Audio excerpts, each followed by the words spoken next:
M'dzina la Atate ndi la Mwana ndi la Mzimu oyera. Amen.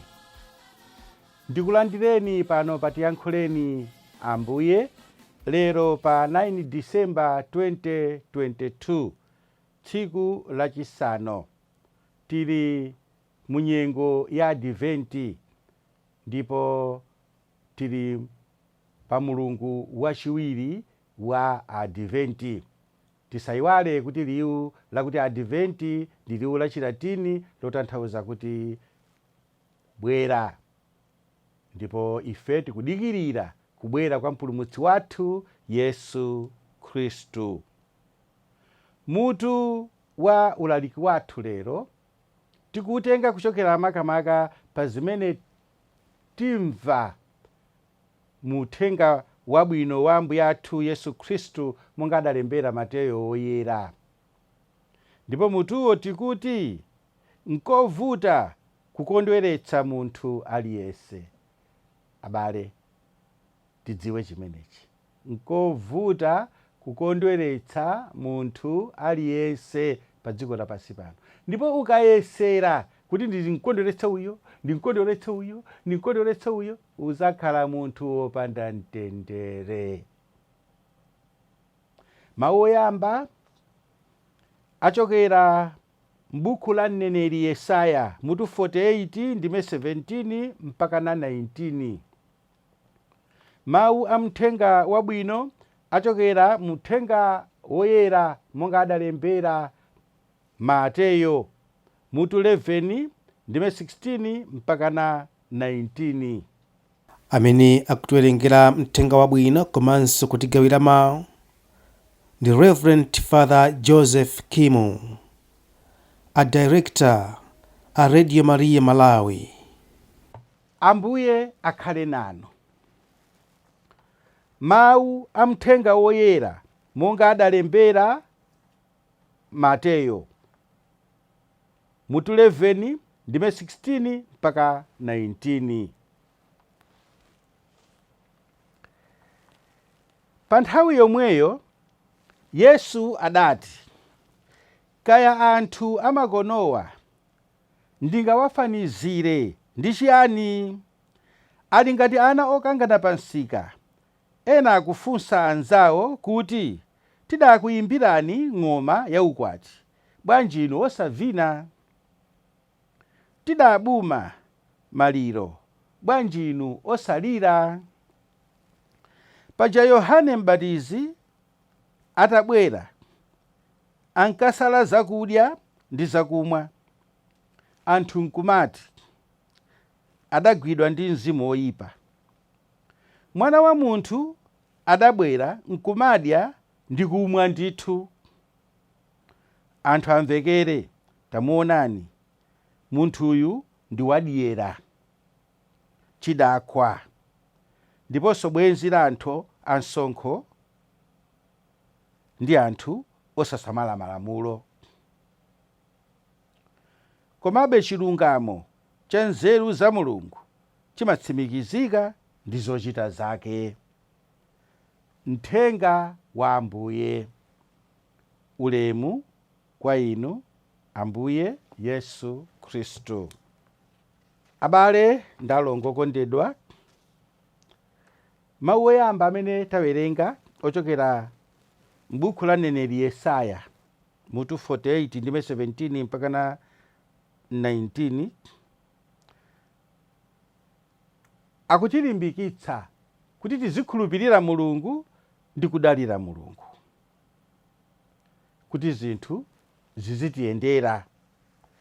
Ndipo Yesaya akunenetsa momveka.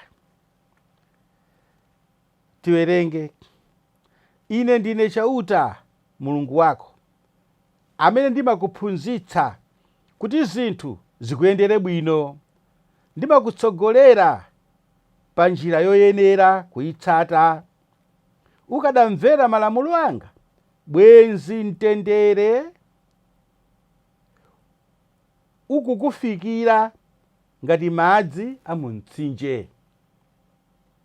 Ndipo bwenzi chilungamo chikukuphimba kosalekeza ngati mafunde apanyanja.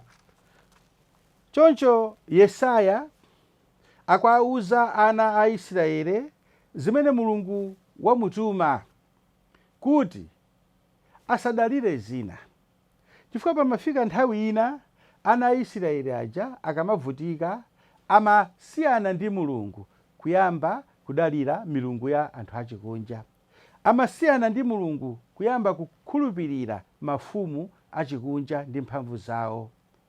Choncho Yesaya akualimbikitsa mtima kunena kuti iyayi zivute zitani inu nganganga pambuyo pa Mulungu, zivute zitani inu nganganga kulumikizana ndi Mulungu, chifukwa mukalumikizana ndi Mulungu mukadalira Mulungu zanu zizakuyenderani. Ndikhulupirira kuti mawu omwewo amene Yesaya anawauza ana a Israele akutiuzanso ife, makamaka pa nthawi ino ya Adventi. Ndi nthawi yoti tisuzumire, tizifunse kuti ineyo ngati mtumiki wa Mulungu ndimadalira ndi Mulungu pa utumiki wanga wonse, pa zochitika zanga zonse moyo mwanga. Ine ngati munthu wa pabanja ndimadalira ndi Mulungu, kaya ndine wandale, kaya ndi MP, kaya ndi minister, kaya ndi president, kaya ine ndine wantchito kwina kwache, kaya ndi manager, general manager, kaya ndi CEO, kaya ineyo ndili ndi business yanga pena pake, kodi ndimadalira ndi Mulungu? Makamaka pamene zinthu sizikuyenda bwino, makamaka pamene moyo ukugwedezeka, makamaka pamene ziphinjo zilowa mmoyo mwathu, ngati mmene munthu amene ali pabwato amene madzi amayamba kulowa, madzi kuyamba kulowa m'bwato mwake muja. Kodi timadalira Mulungu? Timatsamira kwa Mulungu? Timamvera mawu ake? Timatsata mawu ake? Muthenga wabwino,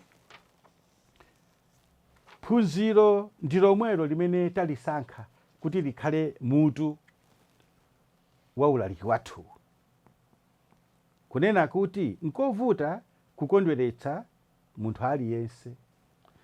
Ambuye Yesu akupereka chitsanzo kunena kuti tili ngati ana amene akusewera pa nsika, akuti ena akuchita zosangalatsa koma ena akukwiya.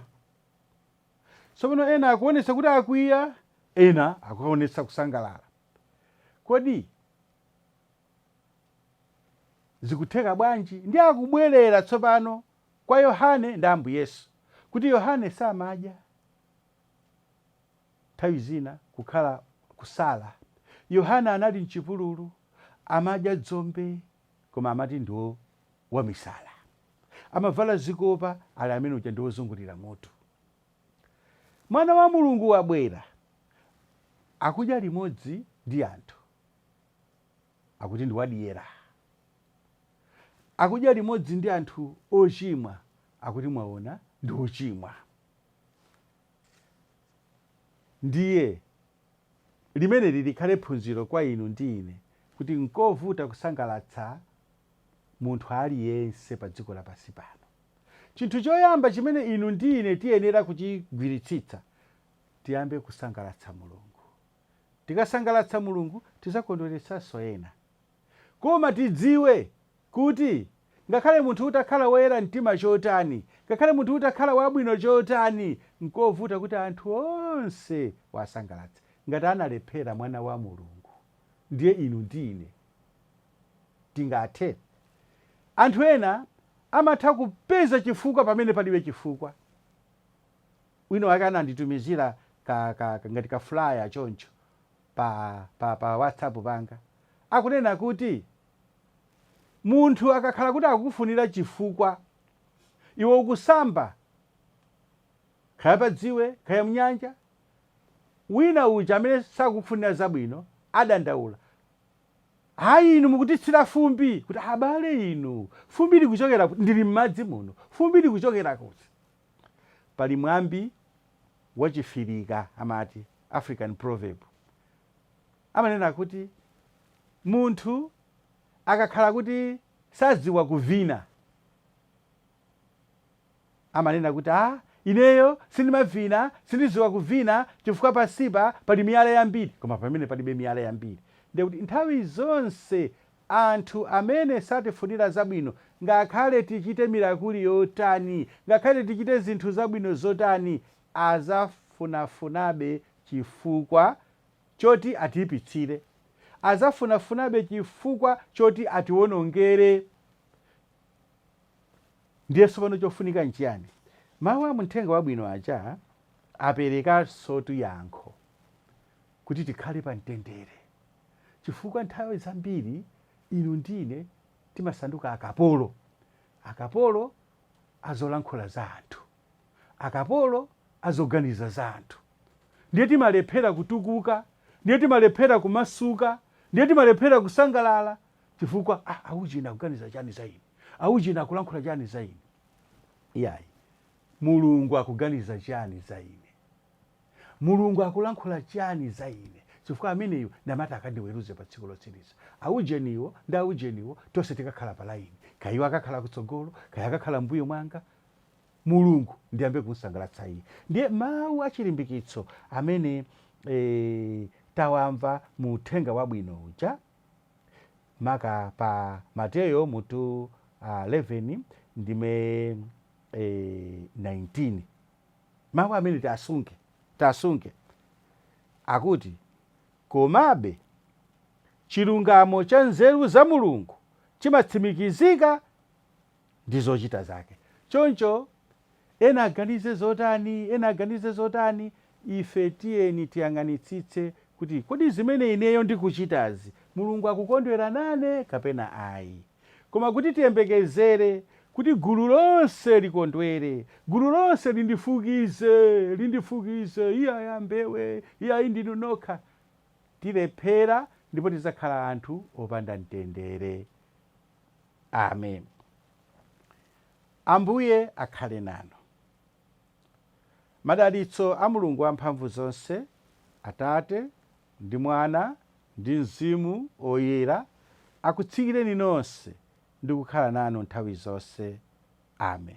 Munali ndine mtumiki wanu mwa Ambuye, Bambo Joseph Kimu, ndipo ndikuti chauta azitamandika nthawi zonse.